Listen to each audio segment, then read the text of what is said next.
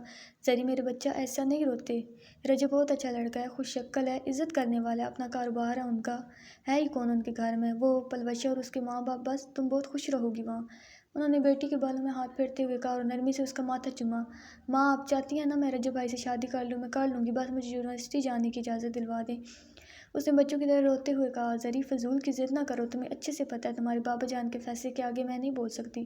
انہوں نے بے بسی سے بیٹی کو سمجھایا، لیکن بیٹی، میں بھی ان کا ہی خون تھی، وہ کدھر اتنی آسانی سے ہار مان جاتی۔ اس نے سوچ لیا تھا اس نے آگے کیا کرنا ہے۔ اماں جی، رقیہ بیگم پریشانی سے اماں کے پاس آئیں۔ ان کے سمجھ میں نہیں آ رہا تھا وہ ان کو کیسے بتائیں۔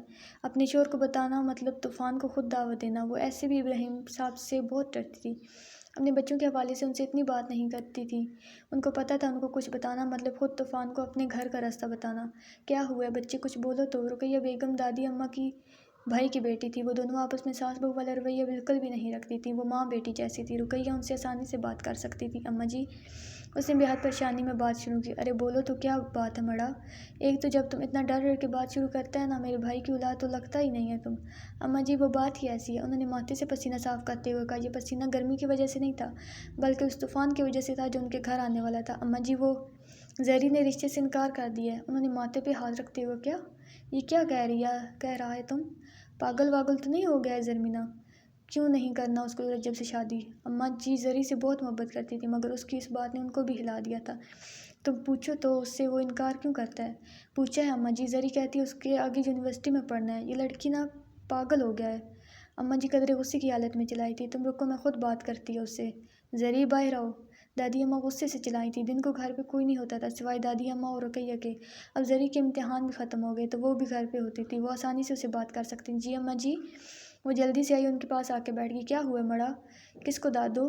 وہ اتنے پرسکون انداز میں پوچھ رہی تھی جیسے کچھ ہوا ہی نہ ہو، مگر اندر سے وہی جانتی تھی کہ اگر اس کا یہ پلان فلاپ ہو گیا تو اس کا کیا حال ہوگا۔ کل کے بجائے آج ہی شادی ہو کے رخصت ہونا پڑے گا۔ دل ہی دل میں وہ دعا کر رہی تھی، اللہ جی میرے ساتھ ہونا پلیز، مجھے اس مشکل سے نکالنا پلیز۔ دادی اماں نے اس کو بہت غور سے دیکھا۔ تمہیں لگتا ہے تمہارے نہ کرنے سے کسی پہ کوئی فرق پڑے گا؟ اور یونیورسٹی، تم پاگل واگل ہو گیا کیا؟ نہیں دادی اماں، بالکل بھی نہیں پاگل ہوئی میں، اس نے اسی پرسکون انداز میں کہا۔ اپنے باپ کا نہیں پتہ تمہیں؟ زندہ زمین میں اتار دے گا۔ دادی اماں نے بہت سخت انداز میں اس کو کہا۔ عموماً وہ اتنے سخت انداز میں بات نہیں کرتی ہوتی، مگر آج ان کو اس کی اس بات نے بہت دکھ دیا تھا کہ اس نے رشتے سے انکار کر دیا۔ زری، بدتمیزی کی بھی حد ہوتی ہے۔ اتنے وقت کی چپ چاپ اماں بولے بغیر نہ رہ سکی۔ اماں، میں بدتمیزی نہیں کر رہی، اپنا حق استعمال کر رہی ہوں۔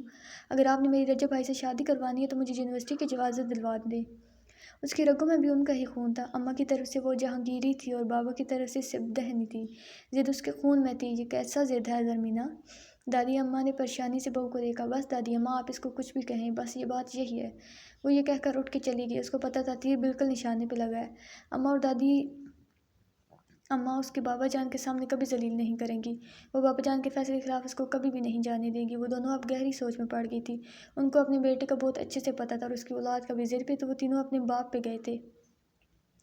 آج رات کو ہی فیروز صاحب اپنی بیگم اور بیٹی کے ہمراہ باقاعدہ رشتے لے کے آئے تھے۔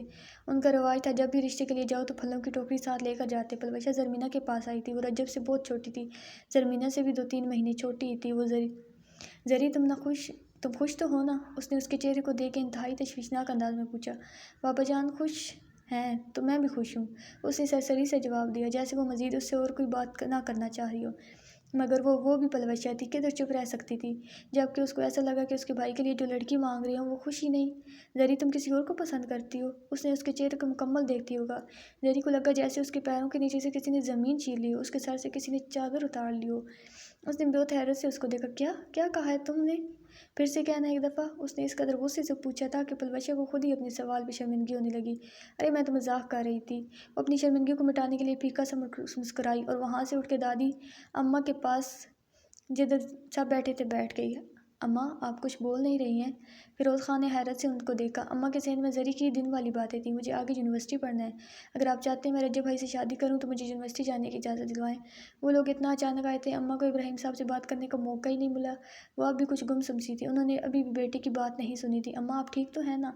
ابراہیم صاحب اماں کے پاس آئے، ان کے ماتھے پہ ہاتھ رکھتے ہوئے پوچھا۔ ہاں مڑا ٹھیک ہوں میں، مجھے کیا ہونا ہے بھلا؟ اماں آپ کی طبیعت مجھے بہتر نہیں لگ رہی، میں ڈاکٹر کو کال کرتا ہوں۔ فیروز صاحب نے پریشان ہوتے ہوئے کہا۔ نہیں فیروز میں ٹھیک ہوں، تم پریشان نہ ہو بچے۔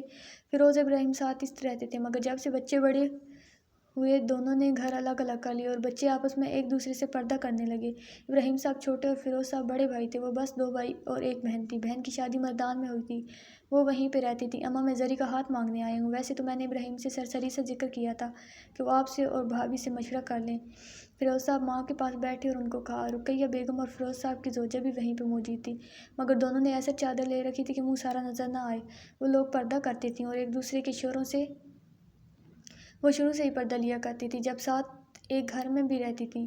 فیروز جب میرا بیٹا ہے، بچی بھی گھر کی ہے اور بچہ بھی گھر کا ہی ہے، اس سے اچھی اور کیا بات ہے کہ گھر کی بچی گھر میں جائے، مگر میری ایک شرط ہے، زرمینہ 2 سال یونیورسٹی میں پڑھے گی۔